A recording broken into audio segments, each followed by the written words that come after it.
வணக்கம் மக்களே. ஆக்சுவலாக பார்த்தீங்கன்னா, முன்னாடி தீபாவளி டைமில் நம்ம இந்த பலகாரம் அதெல்லாம் சுட்டு சாப்பிட்டுட்டு இருந்தோம். அதே மாதிரி சர்க்கரை கிடையாது, வெறும் இது தான் யூஸ் பண்ணிகிட்டு இருந்தோம், பனை வெல்லம் அப்படின்ட்டு. அது மாதிரி இப்போ எல்லாமே மாற்றிட்டு இருக்கணும் வேணும்னு. அதே மாதிரி பார்த்திங்கன்னா, அந்த காலத்தில் நம்ம வேப்பங்குச்சி வச்சு தான் பல் விளக்கிட்டு இருந்தோம். அப்போ வராத எல்லாமே இப்போ வந்துக்கிட்டு இருக்குது.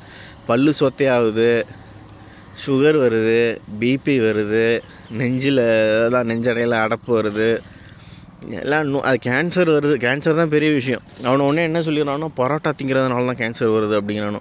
அப்போ மதுரைக்காரனுங்க, அப்புறம் கேரளாக்காரனுங்கெல்லாம் கேன்சர் வந்து தான் ஜாகணும் எல்லாருமே. அதெல்லாம் போய் இவனுங்க வேணுன்னே இவனுங்க ஏதோ ஒரு இடத்துல சாப்பாட்டில், மருந்தில், இது எல்லாத்துலேயும் கலந்துட்டு தான் இருக்கணும். அதேமாதிரி நமக்கு போடுற தடுப்பூசி அது இதுன்னு எல்லாத்துலேயுமே கலந்துட்டு தான் இருக்கானோ. எல்லாத்துக்கும் சைடு எஃபெக்ட் உண்டு. அவனுங்க எதையும் செக்லாம் பண்ணுறதில்ல, தான் பண்ணிகிட்டு இருக்கானோ. உலகத்தை அழிச்சிக்கிட்டு இருக்கானோ, அழிக்க போகிறானோ. முடிச்சுங்க. முன்னெல்லாம் பார்த்தீங்கன்னா, அடிக்கடி லாரி மோதி இறந்து போனாங்க. லாரி மோதிடுச்சு, லாரின்னு தண்ணி லாரி வந்தது, அந்த லாரி வந்ததுன்னு உடனே கொஞ்சம் மக்களுக்கு கொஞ்சம் சந்தேகம் வந்துருச்சு, என்ன லாரி மேலே அதிகமாக. அதே மாதிரி லாரிக்காரன் மோதினா வெறும் 5000 தான் ஃபைன் அவனுக்கு. அந்த மாதிரி வச்சு அவனுங்களை லாரியை வச்சு அடிச்சுட்டு இருந்தானோ முன்னாடி. இப்போ என்ன பண்ண ஆரம்பிச்சிட்டானோ, கார்லேயே இது இருக்குது, ஒரு சிப்பு இருக்குது. அந்த சிப்பை கண்ட்ரோல் பண்ண முடியும் சேட்டலைட்லேருந்து. அதை அப்படியே வச்சு ஆஃப் பண்ணானுங்கன்னா முடிஞ்சு போச்சு. காரு தான் கட்டுப்பாட்டை இழந்து அவங்களே மோதிடும். இல்லை அப்படி தான் பால்வாக்கரை கொண்டானோம். அந்த காரில் அந்த சிப்பு இருந்துச்சு, அதை ஆஃப் பண்ணானுங்க, அது போய் விழுந்து வெடித்து அவன் செத்து போனான். அதை அதே ஃபாஸ்ட் அண்ட் ஃபியூரியஸ் படத்தில் ஒரு 8வது 9வது பார்ட்லேயே காட்டுவானுங்க. அதேமாதிரி இப்போ அவனுங்க கண்டுபிடிக்கிறது எல்லாமே ஆட்டோமேட்டிக்காக ஓடுற காருன்னு கண்டுபிடிக்கிறானுங்களே. அதுவும் எதுக்கு தெரியுமா? நம்மளை மாதிரி ஏற்று கேள்வி கேட்குறேன்னா அந்த காரில் போக வச்சு அந்த கார் இங்கே ஆக்சிடென்ட் பண்ணி காட்டுறதுக்கு தான். இந்த மாதிரி அந்த சிப்பு எல்லா இடத்துலையும் தான் இருக்குது. நம்ம என்ன நினச்சிட்ருக்கோன்னா, நானும் அப்படி தான் நினச்சிருந்தேன். இல்லுமினாட்டின்னு சர்ச் பண்ணால் உடனே அமெரிக்க டாலர் காட்டும், உடனே அமெரிக்காவில் ஒரு 4-5 பேர் நடிகைகளை காட்டும். ஆனால் அந்த நடிகைகள் கூட நடிகர்கள் தான் கே தான், அவனுங்களும் கே தான், அவனுங்களும் இதில் சம்மந்தப்பட்டிருக்கானோ எல்லாருமே. ஆனால் இல்லை, ஆனால் மேக்ஸிமம் எல்லாம் பி தான். மிஞ்சி போனால் 1-2 தப்பிக்கும். இலுமினாட்டி அவனுங்கெல்லாம் எல்லாருமே இலுமினாட்டி தான். அவனுங்களே ஏதாவது ஒரு என்ன பண்ணிப்பானோ, கீழே ஒரு டீம் இருக்கும் அவனுங்களுக்கு ஏகப்பட்ட, எல்லாமே ஹிடன் ஹேண்ட்ஸ் தான். இந்த வைரஸை பரப்புறது ஒரு குரூப் இருக்கானோ, அவனுங்களும் இங்கே தான். அடுத்து பார்த்திங்கன்னா, இந்த அரசியல் கட்சியில் சின்ன பதவியிலேருந்து பெரிய பதவி வரைக்குமே இருக்கிறதோ கே தான். நம்ம படத்தில் நடிக்கிறவனோ கே தான், பிஸ்னஸ் மேனு கே தான், ப்ரொடியூசரு கே தான், எல்லாம் கே எல்லாத்துக்கும் வாழ்க்கையை கொடுத்ததாக சொல்லிவிட்டு அவனுங்களை கண்ட்ரோல் பண்ணி நம்ம உலகத்தை அழிச்சிட்டு இருக்கானோ. அதுதான் நடக்குது. அதோடு இல்லாமல் அவனுங்க இதுலேயும் எவனாவது ஏற்று கேள்வி கேட்டால் கொண்டுடுவானோ. அவனுங்க சொன்னதை தான் செய்யணும். எம்ஜிஆர் அப்படி தான், எம்ஜிஆரை போட்டானோ, ஜெயலலிதாவை கொண்டானோ. அப்புறம் ஏகப்பட்ட பேர். அதே மாதிரி மைக்கேல் ஜாக்சன் கேன்னு வெளில தெரிஞ்சது கொண்டானோ. அப்புறம் அவன் பேர் என்ன, ஆப்ரஹாம் லிங்கனை கொண்டானோ. நம்ம இதிலே ஏகப்பட்ட பேரை கொண்டிருக்கானோ. அப்துல் கலாமை கொண்டாடணும்.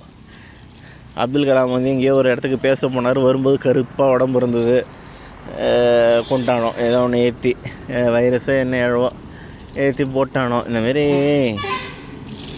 தான் பண்ணிகிட்ருக்கானோ. ஏன்னா அவனால் இதுவும் பண்ண முடில. இந்த பேசிக் செட்டை வச்சு ராக்கெட்டு தான் விட்டுட்ருக்கானோ. இப்போயுமே ஸ்பேஸ் ஷிப்பு கண்டுபிடிக்க முடில.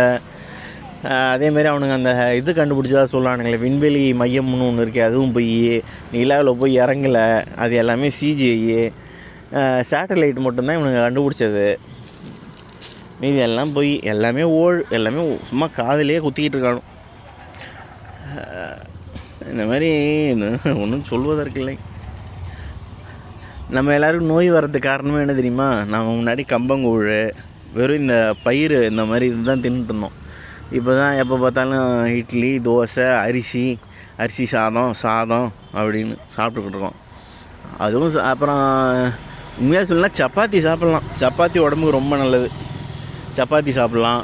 அப்புறம் இந்த இதெல்லாம் சாப்பிட்லாம், கம்மங்கூழ் அது இதுன்னு சாப்பிட்டு அவன் வேலையை பார்த்தோம், வந்தோம், படுத்தோம், தூங்கணும், நிம்மதியாக இருந்தோம். குழந்தைங்க அத்தனை பெற்றுக்கிட்டானுங்க. 8 குழந்தை, 9 குழந்தை, 10 குழந்தைலாம் ஒரு குடும்பத்தில் இருந்துச்சு முன்னாடிலாம்.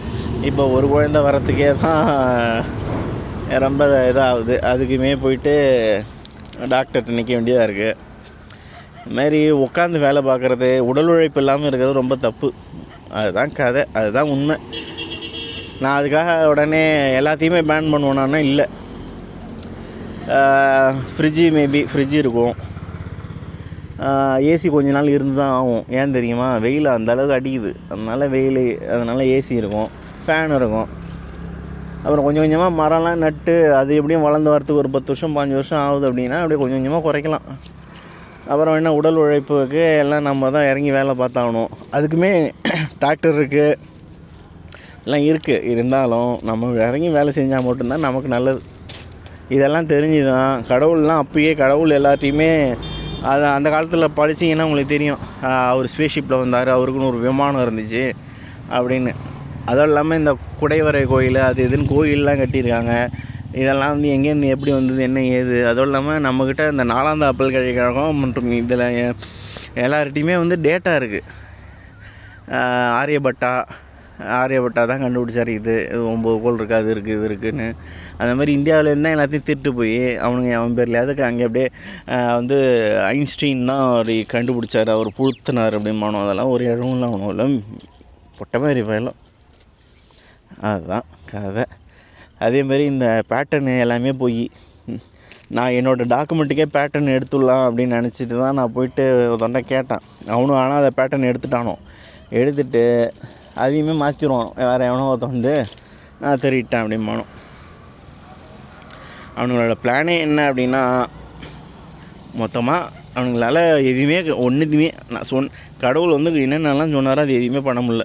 முதல்ல ராஜாவாக ஒழுங்காக இரு அப்படின்னு நானும், ராஜாவாக இங்கேருந்து வந்தானோ இவனுங்க அதான் அந்த ஸ்பேஸ்ஷிப்பில் வந்தோடனே ராஜாவாக உட்கார வச்சு பண்ணணும். பிரச்சனையாச்சு. எவனாவது கேள்வி கேட்டான், அடித்தான் பிடிச்சான். அப்புறம் தளபதி வந்து குத்துனான் வாயில் அப்படி இப்படின்னோடனே பொட்டை மாதிரி போல அங்கேயும் இங்கேயும் ஓடினானோ. அப்புறம் ஜீசஸ் வந்தார், அவரையும் போட்டு பார்த்தானோ. இந்த மாதிரி எல்லாம் தான் பண்ணிகிட்ருக்கானோ. அப்புறம் என்ன பண்ணானோ, அந்த கவர்மெண்ட் சிஸ்டம்ங்கிறது எவன்கிட்ட உருவணும்னாலும் தெரியல, அது உருவி அப்படியே எல்லாத்தையும் ஃபார்ம் பண்ணிகிட்ருக்கானோ. இதுதான் நடக்குது. இந்த கவர்மெண்ட் சிஸ்டத்தை எதுக்குறவனையும் கொண்டு விடணும். அதேமாரி இந்த முதல்ல இந்த இது வந்துச்சு தெரியுமா, மூலிகை பெட்ரோல்னு. அவனை வந்து தமிழ்நாட்டில் கொண்டானுங்க, கொள்ளில் அடித்து பிடிச்சி அரெஸ்ட் பண்ணி ரொம்ப டார்ச்சர் பண்ணானோ. இந்த மாதிரி அவனுங்களோட அந்த பிளான் ஒன்று வச்சுருப்பானோ. என்னென்னா, இந்த ஆயில் இண்டஸ்ட்ரியே தொடக்கூடாது. அப்புறம் வந்து இந்த அமெரிக்காவை வந்து அதிகமாக வந்து எதுக்கு செலவு பண்ணானுங்கன்னா, இதுக்காக தான், டிஃபென்ஸுக்கு தான். அது வந்து ஏகப்பட்டது கண்டுபிடிச்சி வச்சுக்கணும். அதில் வந்து கை வைக்கக்கூடாது. அடுத்து இந்த கவர்மெண்ட் சிஸ்டம் மேலே கை வைக்கக்கூடாது. எல்லாம் அவனுங்களை அடிமையாக இருக்கணும். அதேமாதிரி இந்த சென்ட்ரல் பேங்கிங் சிஸ்டத்தை மாற்றக்கூடாது, கவர்மெண்ட்டை மாற்றக்கூடாது. கார்ப்பரேட்லேயே ஒரு பெரிய மாற்றத்தை கொண்டு வரலான்ட்டு தான் உள்ளே நான் சொன்னேன். என்னென்னா, கார்ப்பரேட்டில் இல்லை, கவர்மெண்ட்லேயுமே வேணும். என்னென்னா, அனானிமஸாக வந்து நான் வந்து ஒரு இதை ரிப்போர்ட் போடணும். எனக்கு ஒரு பிரச்சனை அப்படின்னா அது யார் என்ன எதுன்னு தெரியக்கூடாது. ஏன்னா கம்பெனியில் இருக்கிற எல்லாருமே வந்து அவனுக்கு தான் வேலை பார்ப்போம்ல தவிர நம்மளை மதிக்க விட மாட்டான். நான் போன எல்லா கம்பெனிலையும் என்னை ஏதாவது ஒரு பிரச்சனை பண்ணி என்னை டார்ச்சர் பண்ணி வெளில அனுப்பிச்சானோ. ஆனால் அந்த கம்பெனிக்கு நான் எல்லாமே நல்லது தான் பண்ணேன். ஆனால் நான் வந்து அங்கே போய்ட்டு பொம்பளைங்களை கேட்டேன் அப்படிங்கிறானோ. மனசாட்சியே எல்லாம் போய் சொல்கிறானோ. நான் மாசு சம்பளத்துக்கு வேலைக்கு போய் உட்காந்துருக்கேன், கேட்குறேன். அவங்ககிட்ட போய்ட்டு எனக்கு பொம்பளையை கொடுன்னு எவனா கேட்பானோ. ஆனால் அவனை சொன்னால் நீங்கள் நம்புறீங்க, அதான் பிரச்சனை. நான் அதுவும் இல்லாமல் பொம்பளையும் கேட்கல, ஒரு இழவும் கேட்கல. எனக்கு வேலை ஒழுங்காக கொடுங்கடான்னு தான் நான் கேட்குறேன். ஆனால் அவனுக்கு எதுவுமே கொடுக்க முடியுறானோ. கொடுக்குறதெல்லாம் இப்போ நான் லாஸ்ட்டு 2 திட்டக்குடியில் வேலை பார்த்ததெல்லாம் சேல்ஸ் ஜாபு. ஆக்சுவலாக சொல்ல போனால் நான் வந்து தில்லை ஹோண்டாவில் இதில் தான் ஜாயின் பண்ணேன், சர்வீஸ் ஹெட்டு. ஆனால் என்னை சேல்ஸையும் பார்க்க வச்சானோ, அதையும் பார்க்க வச்சானோ. என்னை எப்போ பார்த்தாலும் வண்டியை கொண்டாந்து விடுன்னு எவனுமே, நானே வண்டியை கொண்டு போயிட்டு இங்கேருந்து உதவி கொண்டு போய் விட்டுட்டு வருவேன். அதேமாரி இல்லாத டார்ச்சர் பண்ணானோ. அடுத்து சோலாவிலையுமே அங்கே வா அப்படின்னானோ. அப்புறம் அதுலேயுமே ஃபைல் வரல. அப்புறம் சேல்ஸ் ஜாப்லேயே போட்டு என்ன அடிக்கிறதுக்கு காரணம் என்ன அப்படின்னா, சேல்ஸ் ஜாபில் தான் பண்ணல அப்படின்னா வெளில அனுப்பிடுவேன் அப்படி அப்படின்னு திட்டுறது இதெல்லாம் பண்ணலாம். அதனால் எப்போ பார்த்தாலும் சேல்ஸ் மார்க்கெட்டிங் ஜாப்லேயே போட்டு என்ன டார்ச்சர் பண்ணானோ. நானும் தெரியாமல் டிஜிட்டல் மார்க்கெட்டிங்கு இந்த லீட் ஜென்ரேஷனில் தான் போய் உட்காந்தேன். அங்கேயும் அதே பிரச்சனை தான், போட்டு சாவடிக்கிறானோ. மார்க்கெட்டிங்கு சேல்ஸு அப்படின்னு போனாலே, அதுவும் என்ன மாதிரி நல்லவன்லாம் போயிட்டாலே கம்பெனியால் அவனுங்களை கண்ட்ரோல் பண்ணி அவன்கிட்ட இதை சொல்ல அதை பண்ணு அப்படின்னு சொல்லி என்னை போட்டு டார்ச்சர் பண்ணானோ. இப்பயுமே நான் வந்து எனக்கு வர வட்டி பணம், வயலை விற்று வந்த பணம், அப்புறம் பெங்களூர் வீட்டோட வாடகை, அப்புறம் எங்கள் ஊரில் ஒரு கடை இருக்குது, அந்த கடை வாடகை, இதெல்லாம் வச்சு தான் என் குடும்பத்தை நான் ஓட்டிகிட்ருக்கேன். அப்புறம் என் பொண்டாட்டி சம்பாரிச்சிட்ருக்கா. நான் அவள்கிட்ட சொன்ன டியூஷன்லாம் வேணான்னு, அவள் கேட்கல. அது மாதிரி இப்படியே ஓடிட்டுருக்கு. இப்போ டியூஷனுக்கு ஆள் வரல. போன தடவை நான் பயந்துகிட்டே இருந்தேன், என்னடா டியூஷன் புதுசாக பார்க்குறாளே, ரிசல்ட் ஒழுங்காக வராதுன்னு. ரிசல்ட் ஒழுங்காக வந்துமே பசங்க வரல. இந்த மாதிரி பிடிச்சி டார்ச்சர் தான் பண்ணுறானோ. என்னை விட்டானுங்கன்னா நான் நார்மல் ஆகிடுறேன் கொஞ்சம். ஆனால் திரும்ப வேணுன்னே அந்த அதுவும் டார்ச்சர் பண்ணால் பரவாயில்ல, அந்த ஒரு சூடாகிற சூனியம் இந்த மாதிரி பொட்டை புண்டை மாதிரி அதை வச்சு பீத்திங்கணும். அவனுங்களோட சேலஞ்சே என்ன அப்படின்னா, அவனுங்க ஒரு பிளாட் எழுதணும், அந்த பிளாட்டு படி நான் அழுவணும் அதில். ஆனால் அவனுங்க உடனே அந்த இழவு புண்டி அதை எதுவுமே பண்ணாமல் அந்த ஷார்ட்கட்டை மட்டுமே வச்சு சாவடிக்கிறானோ அப்பப்போ. அதேமாரி என்னை பேச விட மாட்டேங்கிறானோ, மூளையை கட்டிடுறானோ. அப்புறம் ஜெராக்கோவில் வேலை பார்க்கும்போதே ஒரு ஒரு ஒரு ஒரு 9 அவனும் தான். அந்த 9 வந்து என்னை அடிக்கிறதுக்கு வச்சாகணும். நான் கட்டிட்டானோ என்னை மொத்தமாக. நான் அப்படியே உட்காந்தே இருக்கேன், அவன் என்னை அடிக்க வந்துட்டு போகிறான். என்னை விட்டா நான் காட்டுறோம் படம், என்னை விட மாட்டேங்கிறானோ. அதுதான் பிரச்சனையாக இருக்குது. பொட்டை புண்ணாகலாம் இருக்கீங்க. ஏன்னா நான் இலுமினாட்டி எல்லோரும் ஒன்று தான் சொல்கிறேன், ஏன்னா பொட்டை புண்ணியாக தானே நீங்களாம் பொட்டை புண்டை அப்படிங்கிற. நானே சொல்கிறேன், நீங்களாம் அழிப்புண்டை தான். ஒன்று ஒத்தைக்கு மோது, இல்லைன்னா தற்கொலை பண்ணிக்கும். அதையும் எப்படி பண்ணிக்கிறேன்னா, ஒழுங்காக நான் இதெல்லாம் எலிமினேட்டில் இருந்தேன், இந்த மாதிரி தப்புலாம் பண்ணேன், எல்லாத்தையும் பண்ணி ஒத்துக்கிட்டு செத்து போயிடும். அதை விட்டுட்டு நாங்கள்லாம் முதுகில் குத்துற முட்டா புண்டைலாம் 9 புண்டை. அதை நிரூபிக்கிறீங்க, அதுதான் கதை. அதான் நீங்கள் பண்ணுறீங்க. கேட்டால் நாங்கள் சாத்தானை ஒர்ஷிப் பண்ணுறோம் அப்படிங்கிறானோ. சாத்தானை ஒர்ஷிப் பண்ணுற, ஆனால் அந்த சாத்தானுங்கள்லாம் அந்த சாத்தான்னு ஒரு லூசு புண்டாங்க ஒருத்தவங்க. அதனால இந்த ஜூஸ், ஏலியன் ஜூஸ் எல்லாம் அவனாலே முகத்தை வெளில காட்டாமல் பொட்டை மாதிரி அவனையாவது வச்சு போட்டு தள்ளிட்டு நாங்கள்லாம் சாத்தான் அப்படிங்கிறான். டேய் பொட்டை புண்டடா நீங்களாம். ஐயோ, என்னால் சொல்ல முடியல. அவனுங்க வைக்கிற பிளாட்டுமே அப்படி தான் இருக்கும். பாம்படை வைப்பானோ, இல்லைன்னா காலையில் காலைக்கடனை இது பண்ணுறது, அப்புறம் வந்து கையடிக்க வைக்கிறது, அப்புறம் கையடிக்க வைக்கிறதுலேயே சீக்கிரமாக கஞ்சி வர வைக்கிறது. இந்த மாதிரி லூசு 9 புண்டை மாதிரியே தான் பிளாட் வைக்கிறானோ. அப்படி இல்லையா, எனக்கும் என் பொண்டாட்டியும் சண்டை. அவள் என்னை திட்டுவா, கண்ணாமண்ணு திட்டுவா. அடுத்து என் மாமியார் என்னை பிடிச்சி கத்தும். இப்படியே தான் போகுது. இல்லை எங்கள் அப்பா அம்மா, அப்புறம் எங்கள் அப்பா அம்மாவுக்கும் இவங்களுக்கும் சண்டை, இவங்களுக்கும் எங்கள் அப்பா அம்மாவுக்கும் சண்டை. அப்புறம் 2 பேரும் என்னை எல்லா பக்கத்துலேயும் என்னை கொதறானோ. என்ன சொல்கிறதுனே தெரியல. இதெல்லாம் எப்போ விடியும்னு தெரியல. அவனை முதல்ல கேசோனி ஆரம்பித்தப்பே என்ன சொன்னானோ, ஜீசஸு இவனுங்கெல்லாம் என்ன சொன்னானுங்க, அவனுங்க எதுவும் சொல்லலை, இவனோ தான் சொன்னானோ 1 வருஷத்தில் விட்டுறோம், 6 மாதத்தில் விட்டுறோம் அப்படின்னானும். வருஷம்தான் போய்ட்டுருக்கு. 2018 டிசம்பர்லேருந்து சாவடிக்கிறானோ. 2018 8 என் பிறந்த நாள்லேருந்து ஆரம்பித்தானோ. ஏன்னா பீட்டர் மார்ஷல் தேவடியா போய் அந்த பொட்டை மாதிரி புண்டை நான் வந்து என்னை கூப்பிட்டு போகிறேன்ட்டு மும்பைக்கு என்னை கூப்பிட்டு விட்டானோ வேலைக்கு. அங்கே வந்து என்னை கூப்பிட்டு போகிறேன்ட்டு வந்தானோ. அதுக்குள்ளே சீனாவும் விளாடிமிர் புட்டின்னு அந்த மோடியெல்லாம் சேர்ந்து அவனை அடித்து அனுப்பிச்சு அதுக்குள்ளே இவங்கனுங்க வந்துட்டானுங்க. கேசூனி வரல வர தோக்கடிச்சு காட்டு அப்படின்ட்டு வந்ததுலேருந்தே பிடிச்சி டார்ச்சர் அப்படி ஒரு டார்ச்சர் அடிக்கிறானோ.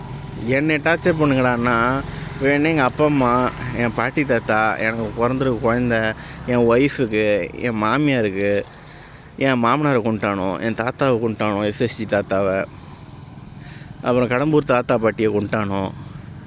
இதுமாதிரி நல்லவங்களாக தான் கொண்டுட்ருக்கானோ. கெட்டவனும் நல்லா சிரிச்சிட்டு ஜாலியாக தான் வந்துருக்கானோ. நாங்கள் தான் கஷ்டப்பட்டுருக்கோம். இது இல்லாமல் கடவுளுக்குமே சூனியம் வச்சுட்டு தான் இருக்கானோ.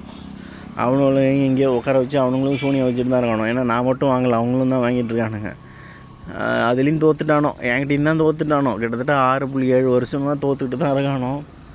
அதனால் இதுக்கு ஒரு எண்டு கார்டு வேணாமடா, சாவடிக்காதீங்கண்ணா. நான் ஒருத்தன் மட்டும் எவ்வளோ தாண்டா தாங்கிறது? எனக்கு பணம் வேணும். ஏன்னா நான் மட்டும் நானும் மனுஷன் புண்டை தானே. பணம் இருந்தால் தான் எல்லாம். எனக்கு ஒரு வேலை கொடுங்கண்ணா, ஒழுங்கான வேலை. எப்போ பார்த்தாலும் என்ன ஒரு என்ட்ரி லெவல் ஜாப்லேயே போட்டு என்ன சாவடிக்கிறானோ.